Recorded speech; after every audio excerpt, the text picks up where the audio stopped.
నేను కులాల గురించి చాలా చాలా విస్తృతంగా మాట్లాడతాను, ఇబ్బంది లేకుండా మాట్లాడతాను. మా సోదరులు నాగబాబు గారిని అడగండి, మా ఇంట్లో ఎప్పుడు కూడా కుల ప్రస్తావన మాకు తెలియదు అసలు ఎప్పుడు.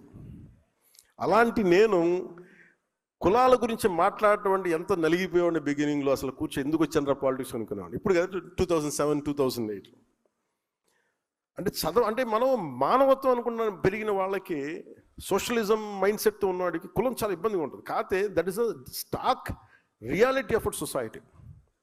ఇది ఒక వాస్తవ దృక్పథం. ఇది అంటే మనకి అసమానతలు ఉన్నాయి. కొన్ని కులాలు అగ్రస్థానంలో ఉంటాయి, కొన్ని కులాలు వెనుకబాటు స్థానంలో ఉంటాయి, కొన్ని వృత్తి కులాలు ఉంటాయి, వృత్తి కళలు వాటికి పరిమితం అయిపోయినాయి.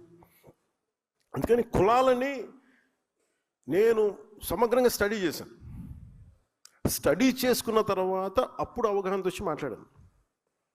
అందుకు నాకు ఇబ్బంది ఏముండదు. నేను ఒక కులం గురించి మాట్లాడుతున్నానంటే ఇంకో కులాన్ని ఎప్పుడు పెంచడం కాదు, ఇంకో కులాన్ని తక్కువ చేయడం కాదు, ఒక వాస్తవాన్ని మాట్లాడుతున్నాను అంతే. అందుకని నేను ప్రత్యేకించి కులాల గురించి మాట్లాడేటప్పుడు మన ఆ పార్టీని ఎలా చెప్పాలో తెలియట్లేదు నాకు. వాళ్ళ పేరు కూడా చెప్పడం పెద్ద నాకు ఇష్టం లేదు.